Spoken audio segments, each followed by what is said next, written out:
एक गरीब लकड़हारा अपनी पत्नी शांति के साथ रहता था। उनकी जिंदगी बहुत कठिनाइयों भरी थी क्योंकि उनके पास कोई संतान नहीं थी। सुनो जी, अगर हमारे जीवन में एक बच्चा होता तो सब कुछ बदल जाता। शांति, सब कुछ भगवान की मर्जी पर निर्भर है, हमें धैर्य रखना चाहिए। लकड़हारा हर रोज जंगल में लकड़ियां काटने जाता और अपनी जरूरतें पूरी करने की कोशिश करता। एक दिन लकड़हारा जंगल में लकड़ियां काट रहा था कि तभी एक साधु उसके पास आया। बेटा, क्या तुम्हारे पास कुछ खाने को है? मुझे बहुत भूख लगी है। मेरे पास मेरी पत्नी द्वारा दी गई एक रोटी है और मुझे भी भूख लगी है, लेकिन मुझे साधु को रोटी दे देनी चाहिए।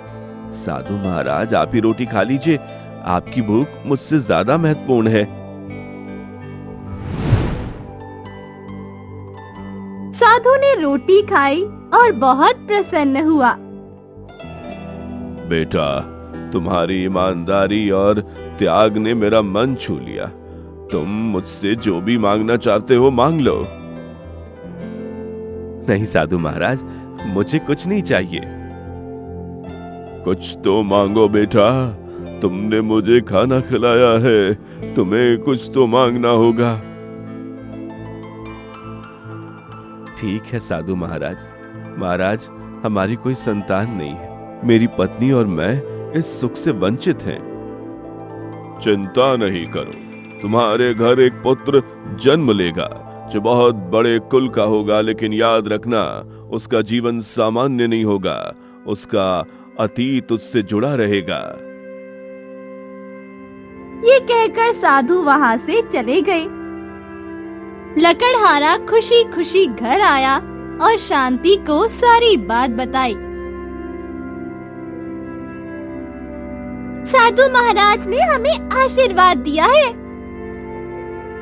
हाँ शांति, हमें बस भगवान पर भरोसा रखना चाहिए। मुझे पूरा विश्वास है भगवान हमारी एक ना एक दिन जरूर सुनेंगे। आप बिल्कुल ठीक कह रहे हैं।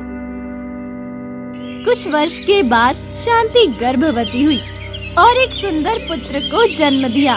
वो बच्चा बेहद सुंदर था और उसके मस्तक पर एक विशेष चिन्ह था जो उसे दूसरों से अलग बनाता था।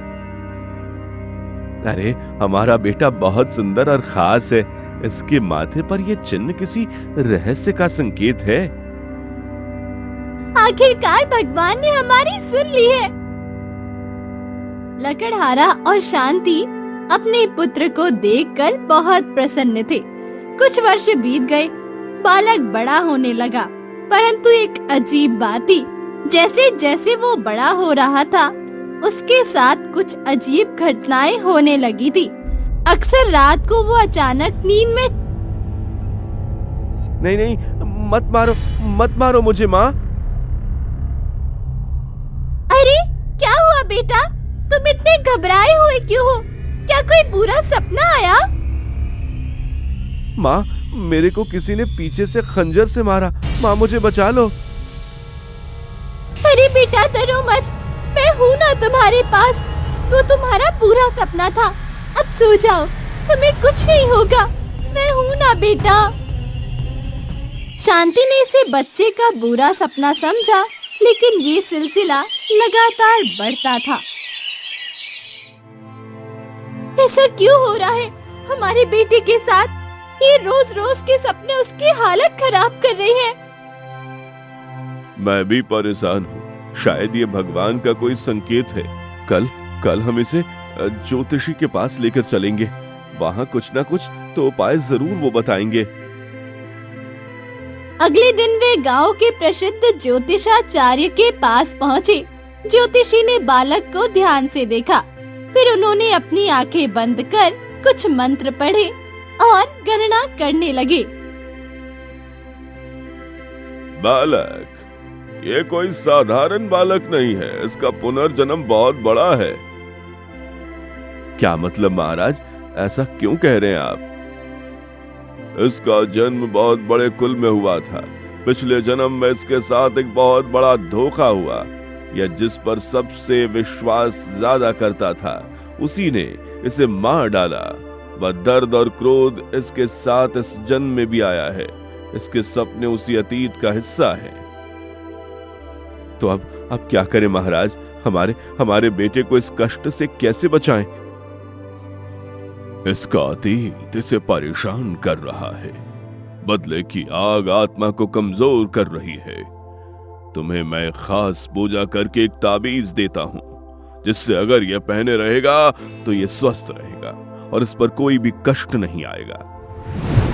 यह लो, इस ताबीज को हमेशा इसके गले में रखना। समय आने पर यह धीरे धीरे अपने अतीत के बारे में सब समझ जाएगा।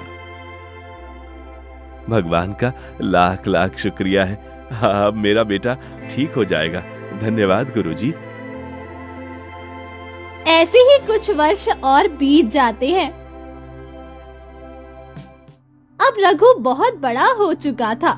उसके मस्तक पर चिन्ह उसकी सुंदरता को और भी निखारता। लकड़हारा और उसका बेटा रघु सुबह सुबह जंगल की ओर लकड़ियां लेने जाते हैं। रघु बेटा, आज हमें ज्यादा लकड़ी इकट्ठी करनी है, तो इस दिशा में जा और मैं इस दिशा में जा रहा हूँ। और ये खाना रख ले, भूख लगे तो खा लेना। और पास ही में एक नदी है, वहां से पीने के लिए पानी लेकर आ जाना। मैं अभी खाना खाने के लिए तेरे पास आ जाऊंगा। हाँ ठीक है बाबा, मैं ध्यान रखूंगा। आप भी अपना ख्याल रखना। दोनों अलग अलग दिशाओं में लकड़ी काटने निकल जाते हैं। रघु जंगल में लकड़ियां काट रहा था। अचानक उसके गले से ये ताबीज टूटकर गिर जाता है। थोड़ी देर के बाद रघु को प्यास लगती है। बहुत बहुत प्यास लगी है। पिताजी ने कहा था कि उस नदी के पास से पानी ले आना। चलो उस नदी में जाकर देखता हूँ। और पिताजी को भी तो प्यास लगी होगी, उनके लिए भी ले आता हूँ। वो उस नदी के किनारे पानी भरने जाता है और जैसे ही वो नदी देखता है उसे पुनर्जन्म का ख्याल आता है। ये जगह तो कुछ जानी पहचानी लग रही है। ऐसा क्यों लग रहा है कि मैं पहले भी यहाँ आया हूँ और इस जगह से मेरा कोई पुराना संबंध है। तभी जैसे ही वो आंखें बंद करता है तो उसे एक दृश्य दिखाई देता है, जैसे कोई एक सुंदर कन्या एक राजकुमार को पीठ पर खंजर मार रही होती है। बचाओ बचाओ बचाओ! रघु चिल्लाते हुए नीचे गिर जाता है। लकड़हारे को रघु की आवाज सुनाई देती है। अरे ये तो मेरे रघु की आवाज है। आखिर क्या हुआ है उसे? लकड़हारा भागते हुए रघु के पास पहुंचता है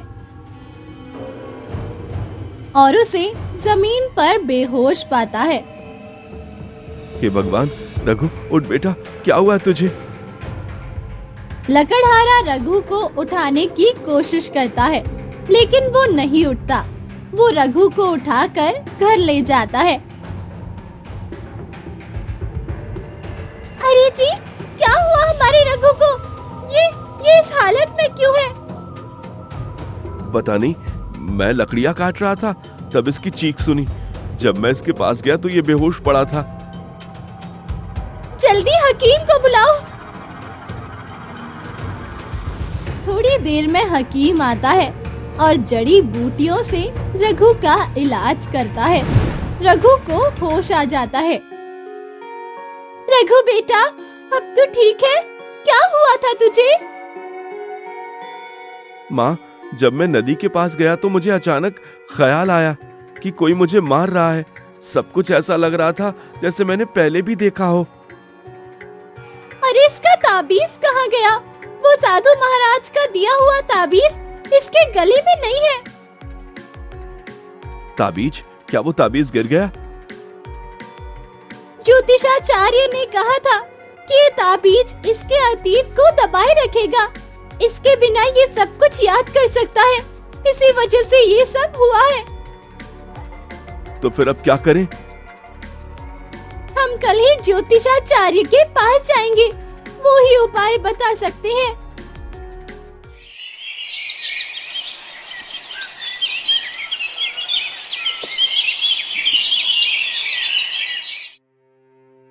हे महाराज, प्रणाम साधु बाबा। हम आपके पास कुछ वर्ष पहले आए थे और आपने हमारे बेटे को एक ताबीज दिया था, और वो ताबीज पता नहीं अब कहाँ गिर गया है।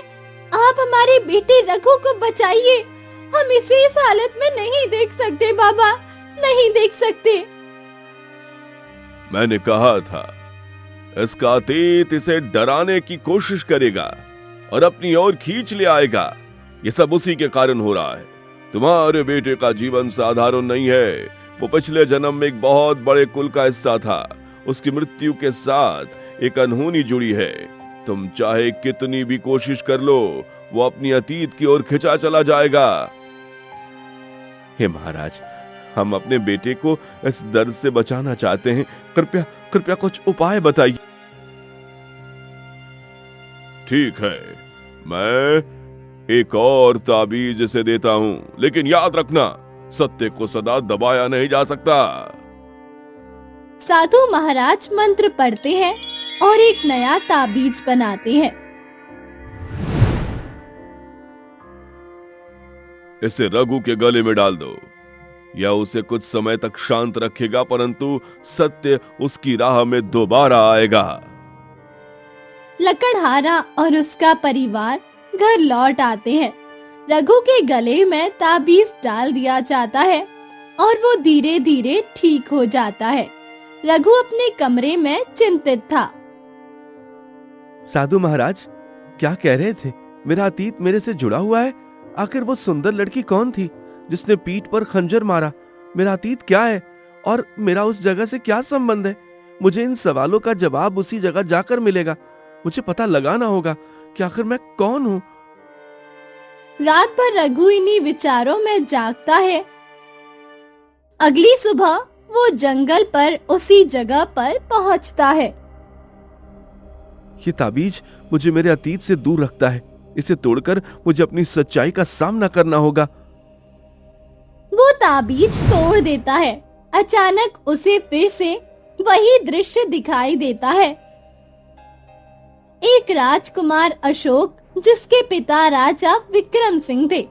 एक दिन राजकुमार अशोक घोड़े पर सवार होकर शिकार के लिए निकलते हैं। अचानक उन्हें नदी की ओर से किसी के गाने की मधुर आवाज सुनाई देती है। ये कैसी मधुर आवाज है? कौन गा रहा है? शायद नदी के पास कोई है। राजकुमार नदी की ओर बढ़ते हैं और छुपकर देखते हैं। वहाँ एक अद्भुत सुंदर कन्या स्नान कर रही होती है।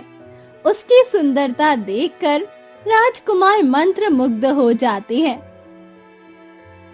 वाह वाह, ये कन्या किसी अप्सरा से कम नहीं। उसकी आंखें, उसका चेहरा, सब कुछ अद्भुत है। क्या ये कोई देवी है? कन्या अचानक राजकुमार को देख लेती है। तुम कौन हो और मुझे ऐसे क्यों देख रहे हो? क्या तुम्हें शर्म नहीं आती? मैं स्नान कर रही हूँ और तुम मुझे देख रहे हो। राजकुमार हड़बड़ा कर सामने आता है। क्षमा कीजिए देवी, मैं अनजाने में यहाँ आ गया। आपकी सुंदरता देखकर मैं मोहित हो गया। क्या तुम्हें ये भी नहीं मालूम कि किसी कन्या की नीचता का सम्मान कैसे किया जाता है? आखिर तुम हो कौन? मैं राजा विक्रम सिंह का पुत्र राजकुमार अशोक हूँ। मुझे क्षमा करें, मैं आपको देखे बिना नहीं रह सकता। राजकुमार होते हुए भी तुम्हारा ये व्यवहार उचित नहीं है। मुझे क्षमा करें, लेकिन आपको पहले कभी यहाँ देखा नहीं। मैं पास के कस्बे में रहती हूँ और यहाँ पानी का आनंद लेने आई थी। अब मुझे जाने दीजिए। कन्या कपड़े पहनकर जाने लगती है। रुकिए, क्या आप यहाँ हर रोज आती हैं? नहीं। मैं कल यहाँ जरूर आऊंगा और आपका इंतजार करूंगा। क्या आप आएंगी? ये तो समय ही बताएगा। कन्या हंसते हुए चली जाती है। राजकुमार उसकी ओर देखता रह जाता है। उस कन्या की क्या सुंदरता है, मैं उससे ही विवाह करूंगा, चाहे जो भी हो जाए।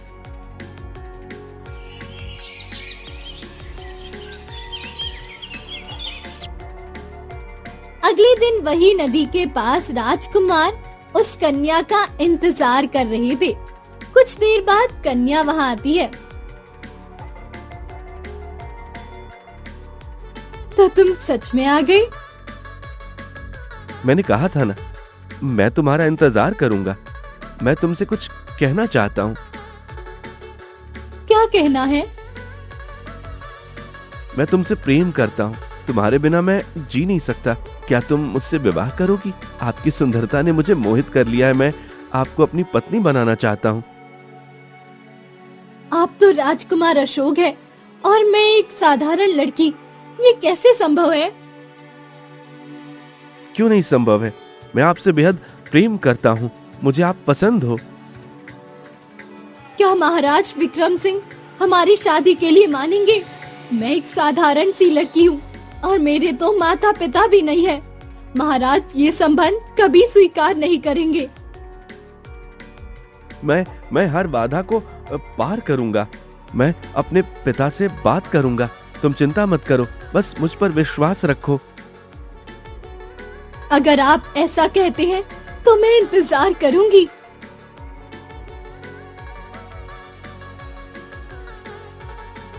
पिताजी, मुझे आपसे कुछ कहना है। हाँ राजकुमार, बताओ क्या कहना है।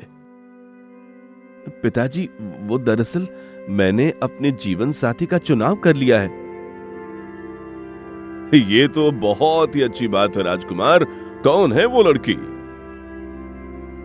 वह एक साधारण लड़की है, पास के कस्बे से। उसका नाम रत्ना है। क्या? एक साधारण लड़की? तुमने ये सोचा भी कैसे कि तुम एक राजकुमार हो और तुम्हारा विवाह किसी राजकुमारी से होना चाहिए, ना कि किसी साधारण लड़की से? पिताजी, मैं रत्ना को बहुत प्रेम करता हूँ। अगर मैंने उससे विवाह नहीं किया तो मैं जीवन भर अकेला ही रहूंगा। इतना कहकर राजकुमार वहां से चले जाते हैं। राजकुमार अशोक कई दिन तक कुछ नहीं खाते। महाराज परेशान हो जाते हैं। ठीक है बेटा, अगर तुम्हारी खुशी इसी में है तो मैं तुम्हारी शादी रत्ना से करा दूंगा, लेकिन ये परंपरा के खिलाफ है। कुछ समय के बाद राजकुमार और रत्ना का विवाह हो जाता है। दोनों बहुत खुश थे। राजकुमार, आपने मुझ जैसी साधारण लड़की को अपना जीवन साथी बनाया। मैं सदा आपकी ऋणी रहूंगी। रत्ना, तुमने अब मेरे जीवन को संपूर्ण बना दिया है। मैं तुमसे बेहद प्रेम करता हूँ। कुछ महीनों के बाद राजकुमार, मैं आपसे एक निवेदन करना चाहती हूँ। बताओ रत्ना, तुम्हारी हर इच्छा मेरे लिए आदेश है। मैं जंगल में उसी नदी के पास जाना चाहती हूँ जहाँ हम पहली बार मिले थे। मुझे वहाँ कुछ समय बिताना है। ये तो बहुत अच्छी बात है। हम कल सुबह ही चलेंगे। मैं सैनिकों को भी साथ ले चलूंगा। नहीं राजकुमार, सैनिकों की कोई जरूरत नहीं। मैं सिर्फ आपके साथ जाना चाहती हूँ। जैसी तुम्हारी इच्छा रत्ना। राजकुमार और रत्ना जंगल में उसी नदी के पास पहुँचते हैं। दोनों वहाँ खड़े होकर आसपास का नजारा देखते हैं। रत्ना, ये वही जगह है जहाँ मैंने तुम्हें पहली बार देखा था। कितनी सुंदर जगह है।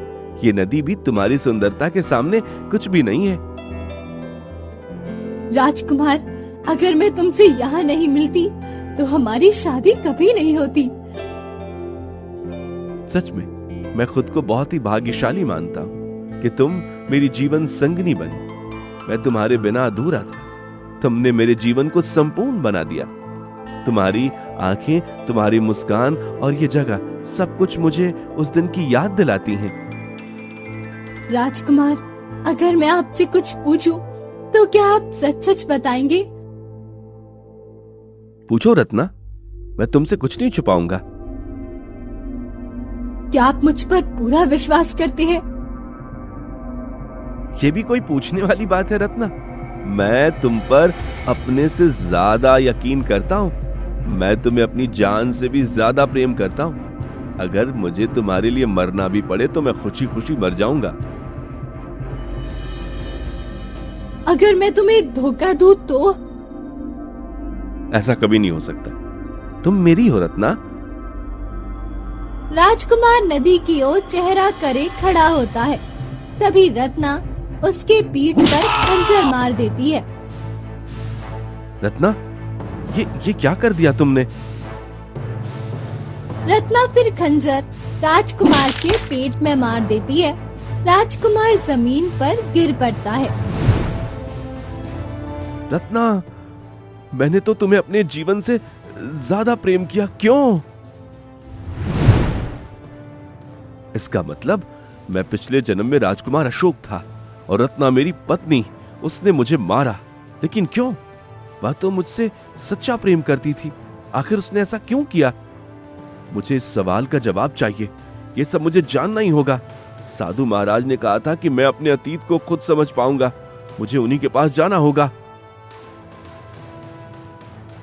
रघु जल्दी जल्दी आश्रम में पहुंचता है। साधु महाराज उसे देखकर आश्चर्यचकित होते हैं। आओ रघु बेटा, क्या बात है? तुम्हारे चेहरे पर तनाव के बादल क्यों छाए हुए हैं? साधु महाराज, मैं आपसे एक बात पूछने आया हूं। क्या? इस स्थान पर पहले राजा विक्रम सिंह और उनके पुत्र राजकुमार अशोक का शासन था। हाँ बेटा, यह स्थान कभी राजा विक्रम और उनके पराक्रमी पुत्र राजकुमार अशोक के राज्य का केंद्र था। महाराज, क्या आपको पता है कि उनका क्या हुआ? राजा विक्रम सिंह और राजकुमार अशोक अब कहां हैं? बेटा, ये बहुत पुरानी बात है। राजा विक्रम सिंह और राजकुमार अशोक अब इस संसार में नहीं। कहा जाता है कि राजकुमार अशोक की हत्या कर दी गई थी, लेकिन किसी को भी पता नहीं चला कि उसकी हत्या किसने कर दी। उस घटना के बाद राजा विक्रम सिंह का भी कुछ पता नहीं चला। अब उस राज्य पर राजकुमार अशोक की पत्नी महारानी रत्ना का शासन है। क्या महारानी रत्ना, वो अब भी जीवित है और राज कर रही है?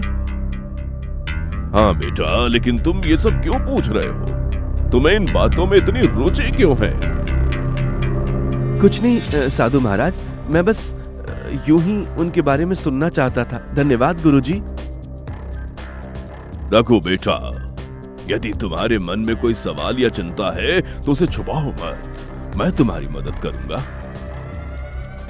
नहीं महाराज, सब कुछ ठीक है। रघु साधु महाराज को प्रणाम करता है और आश्रम से बाहर चला जाता है। बाहर निकलते ही वो खुद से कहता है, रत्ना अब भी जीवित है और उस राज्य पर राज कर रही है। मुझे वहां जाना होगा, मुझे उससे मिलना होगा। आखिर उसने मेरे साथ ऐसा क्यों किया? क्या वो जानती है कि मैं पुनर्जन्म लेकर वापस आया हूँ? रघु दृढ़ निश्चय के साथ अपनी यात्रा की योजना बनाने लगता है। रघु घर लौटता है। वो अपने माता पिता से विदा लेने की तैयारी करता है। बेटा, तुम इतनी जल्दी जल्दी कहाँ जा रहे हो? माँ, मुझे अपने जीवन के कुछ सवालों के जवाब चाहिए। मैं पास के राज्य की ओर जा रहा हूँ। वहाँ कुछ जरूरी काम है।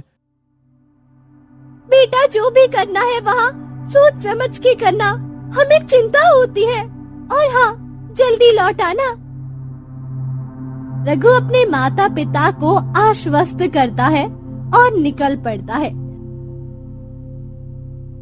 उसके मन में सवालों का तूफान था। वो सीधे उस राज्य की ओर चल पड़ता है जहाँ महारानी रत्ना का राज था। रघु राज्य की ओर यात्रा कर रहा था और अपने ख्यालों में मग्न था। महारानी रत्ना, जिसने पिछले जन्म में मुझे मारा था, आखिर उसने ऐसा क्यों किया? मुझे उससे मिलना होगा, ये रहस्य जानना ही होगा।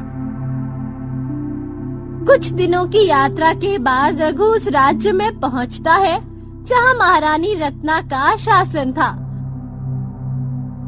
वो खुद को एक सामान्य यात्री के रूप में प्रस्तुत करता है। मुझे महारानी रत्ना से मिलना है। मैं दूर राज्य से आया हूँ और उनके बारे में मैंने बहुत कुछ सुना है। महारानी रत्ना से कोई सीधे नहीं मिल सकता। तुम्हें पहले अपने आने का कारण बताना होगा। मैं एक साधारण नागरिक हूँ। मैं महारानी के अद्भुत शासन के बारे में सुनकर उन्हें धन्यवाद देने आया हूँ। सैनिक उसे महारानी रत्ना के पास जाने की अनुमति दे देता है। रघु महारानी रत्ना के सामने आता है और उन्हें देखकर हैरान रह जाता है। ये वही चेहरा है, ये वही आंखें हैं, ये रत्ना है जिसने मुझे पिछले जन्म में मारा था, लेकिन वह अब भी वैसी ही सुंदर और राजसी दिखती है। कौन हो तुम और मुझसे मिलने का क्या कारण है? महारानी, मैं एक यात्री हूँ। मैं आपके राज्य की प्रशंसा सुनकर यहाँ आया हूँ। क्या मुझे यहाँ पर कुछ दिन रुकने की अनुमति मिल सकती है? मैं जानना चाहता हूँ कि आप जैसा नदवी और शासन कैसे कर सकती हैं। महारानी रत्ना उसे ध्यान से देखती है। उन्हें कुछ अजीब सा महसूस होता है। मुझे लगता है मैंने तुम्हें पहले कहीं देखा है। क्या तुम मेरे राज्य में पहली बार आए हो? हाँ महारानी, ये पहली बार है, लेकिन शायद हमारी आत्माओं का कोई संबंध हो। महारानी उसकी बात पर सोच में पड़ जाती है। ठीक है, तुम मेरे महल में अतिथि बनकर ठहर सकते हो, लेकिन मुझे यकीन है मैं पहले भी तुम्हें देख चुकी हूँ। रघु को महल में रुकने की अनुमति मिल जाती है। रात के समय रघु के मन में कई सवाल चल रहे थे। तभी उसके पास महारानी रत्ना आती है। महारानी, आप यहाँ? तुम्हारे अंदर एक अजीब सी ऊर्जा है। मुझे ये समझ नहीं आ रहा कि मैं तुम्हें देखकर विचलित क्यों हो रही हूँ। आखिर तुम कौन हो? सच सच बताओ। महारानी, अगर मैं कहूँ कि मैं तुम्हारे अतीत से जुड़ा हूँ तो क्या तुम विश्वास करोगी? अतीत से तुम कहना क्या चाहते हो? महारानी, मैं वही हूँ जिसे तुमने अपने हाथों से मारा था। मैं वही राजकुमार अशोक हूँ। महारानी का चेहरा सफेद पड़ जाता है और उनके हाथ कांपने लगते हैं। ये संभव है। राजकुमार अशोक मर चुका है। मैंने उसे अपने हाथों से मारा था। तुम झूठ बोल रहे हो। अगर ये झूठ है तो मुझे देखकर तुम्हारा मन विचलित क्यों हो रहा है? आंखों में वो डर क्यों है? रत्ना, मुझे सच बताओ, तुमने मुझे क्यों मारा? मैंने तुम्हें इतना प्रेम किया, लेकिन तुमने मुझे ही धोखा दिया। तुमने मुझे मारा जिसे तुमने प्रेम करने का वादा किया था। लेकिन मैं जानता हूँ क्यों। क्या तुम्हारे दिल में मेरे लिए कभी प्रेम नहीं था? हाँ, मैंने तुम्हें मारा, लेकिन ये मेरे पिता की कसम और आदेश का बोझ था। कौन सा बोझ? मैं जानती हूँ कि मैंने तुम्हारे साथ विश्वासघात किया है, लेकिन इसके पीछे एक दर्दनाक कहानी है जिसे जानकर शायद तुम मुझे समझ सको।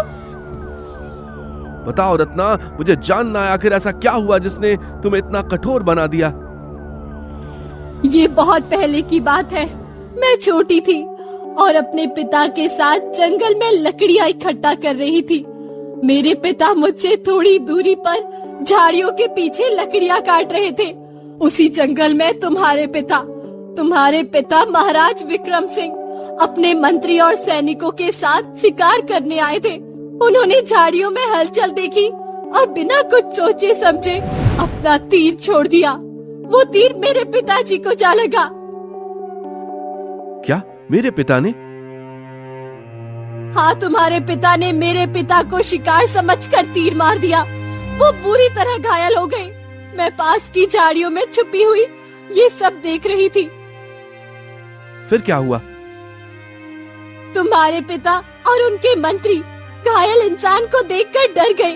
उन्होंने मेरे पिता को बचाने की कोशिश भी नहीं की और वे वहाँ से चले गए। मेरे पिता चीखते चिल्लाते वहीं पड़े रहे।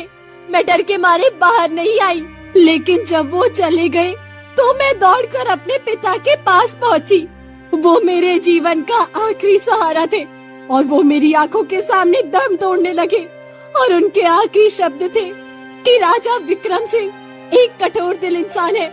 उसने एक पिता को उसकी बेटी से अलग कर दिया।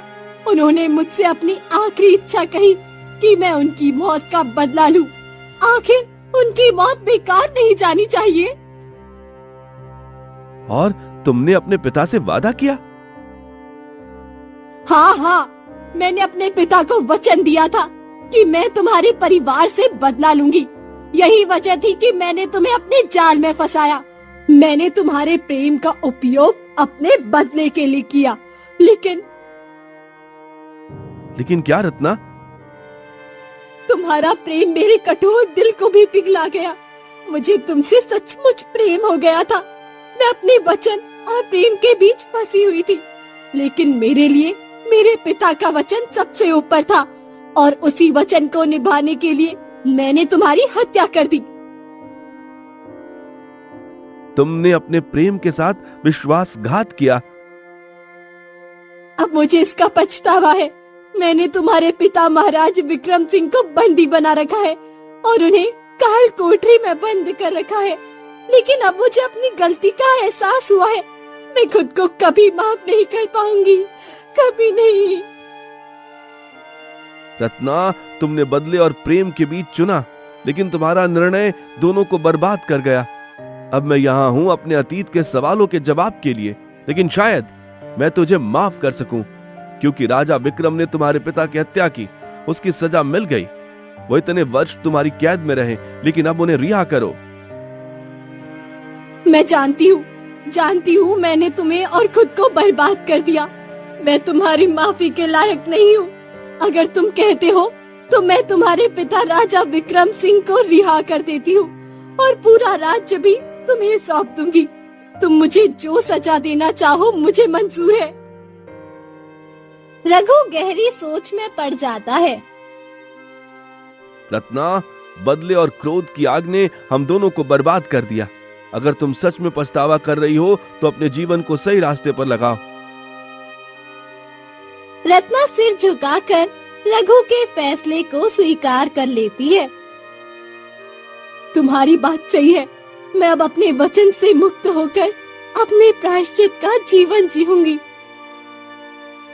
रत्ना महाराज विक्रम सिंह को रिहा कर देती है और राजा विक्रम सिंह को पूरी घटना बताई जाती है कि रघु उनका बेटा राजकुमार अशोक है जो पुनर्जन्म लेकर आया है। तभी राजा विक्रम सिंह पूरा शासन रघु को सौंप देते हैं और उसे राज्य का नया राजा घोषित कर देते हैं।